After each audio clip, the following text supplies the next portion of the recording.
ગુરુ મહારાજ આપણો ઉદ્દેશ આયલો કે તન મન ધન ને ચોથું શીશ ગુરુ મહારાજને અર્પણ કર્યું. અર્પણ કર્યા બાદ આપણે આમ એકદમ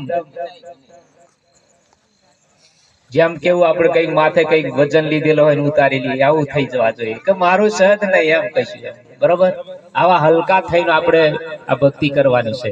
તો અહીંયા દેહાય હવે જે વખત તન આપ્યું તમુને, મન આપ્યું ને પાછું તમુને આપ્યું, એ કઈ જગ્યા પર વાપરવા આપ્યું અહીંયા વપરાશે નહીં ત્યાં સુધી આયુ હકનું રહેશે નહીં. સરસ આપણે કીધું કે આપણે માનસિંહ ભગત કે નામ સમવડ કોઈ નથી, આનાથી કોઈ આવે નહીં. વાત સાચી છે, પણ એ નામને સ્મરણ કરવા માટે આ મનની જરૂર પડશે. મનને બરોબર ચોંટાડવું પડશે. હા, અને એને નક્કી રાખવું પડશે, વિશ્વાસ રાખવું પડશે.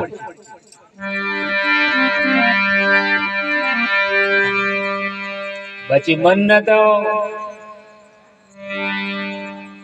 આપણે ગુરુ મહારાજને આપી દીધું હોય તો બીજી કોઈ પણ કલ્પના થાય નહીં. કાચી કલ્પના કીધી એને, રામ નામ રાખ હૃદયમાં, કાળો કલ્પના કાચી, આદિ અંત ને મધ્યમ બોલે એ વસ્તુ છે હાચી. આદિ અંત અને મધ્યમ બોલે, હા એ વસ્તુ હાચી એમ. અને એ બોલે એને જ નામ કીધું. બોલે એ તે બીજો નહીં પરમેશ્વર પોતે, અજ્ઞાની આંધળો દૂર દૂર જઈને ગોતે.